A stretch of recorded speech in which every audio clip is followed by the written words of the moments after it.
Hi, this is doctor Anisha Pachuri. ఎప్పుడు మీరు iron rich foods అంటే dates, pomegranate, chicken liver, leafy vegetables, బెల్లము ఇవి తెలుసు. కానీ ఇవాళ ఒక మనం న్యూ ఐటెం గురించి తెలుసుకుందాం.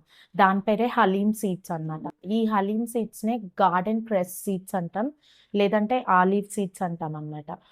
ఇదేంటంటే దీంట్లో చాలా ఐరన్ రిచ్ ఉంటది. తర్వాత ప్రోటీన్ రిచ్ ఉంటది. ఫైబర్ ఉంటది.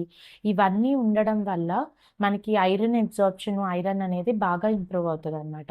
ఇప్పుడు హలీమ్ సీడ్స్ యొక్క యూజెస్ గురించి తెలుసుకుందాం. దీంట్లో ఐరన్ ఎక్కువ ఉండడం వల్ల రక్తహీనత ఉన్న వాళ్ళు డైలీ తీసుకుంటే ఐరన్ ఇంప్రూవ్‌మెంట్ జరుగుతది. నెక్స్ట్ వచ్చేసరికి ఫైబర్ రిచ్ వల్ల కాన్‌స్టిపేషన్, మలబద్ధకం ఉన్న వాళ్ళు డైలీ తీసుకోవడం వల్ల కాన్‌స్టిపేషన్ రిలీవ్ అవుతది. అండ్ దీనిలో ప్రోటీన్ గూడా ఉంటది. అండ్ నెక్స్ట్ ఎవరికైతే హెయిర్ ఫాల్ ఉందో వాళ్ళు కూడా ఈ సీడ్స్‌ని డైలీ తీసుకోవచ్చనమాట. నెక్స్ట్ ఇర్రెగ్యులర్ పీరియడ్స్ ఉన్నవాళ్ళు ఈ సీడ్స్ డైలీ తీసుకోవడం వల్ల రెగ్యులరైజ్ అయ్యే ఛాన్సెస్ ఉంటాయన్నమాట. ఇప్పుడు హలీమ్ సీడ్స్‌ని ఎలా కన్సెప్షన్ చేయాలో తెలుసుకుందాం. ఒక్క స్పూన్ హలీమ్ సీడ్స్‌ని ఒక గ్లాస్ వాటర్‌లో సోక్ చేసి నైట్ అంతా మార్నింగ్ ఆ వాటర్‌లో ఒక హాఫ్ లెమన్ స్క్వీజ్ చేసి తీసుకోవడం వల్ల ఐరన్ అబ్సార్ప్షన్ అనేది బాగా జరుగుతదనమాట.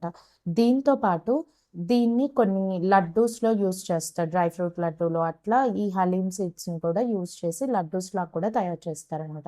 ఇలా కూడా తీసుకోవచ్చు. ఇది హలీమ్ సీడ్స్ అనేది డైలీ ఓన్లీ ఒక్క స్పూనే రికమెండెడ్. ఎక్కువ క్వాంటిటీ తీసుకుంటే విరోచనాలయ్యి కడుపులో నొప్పి, వాంతులయ్యే ఛాన్సెస్ ఉంటాయి కాబట్టి డైలీ 1 స్పూన్ కన్నా ఎక్కువ తీసుకోకూడదనమాట. Thank you.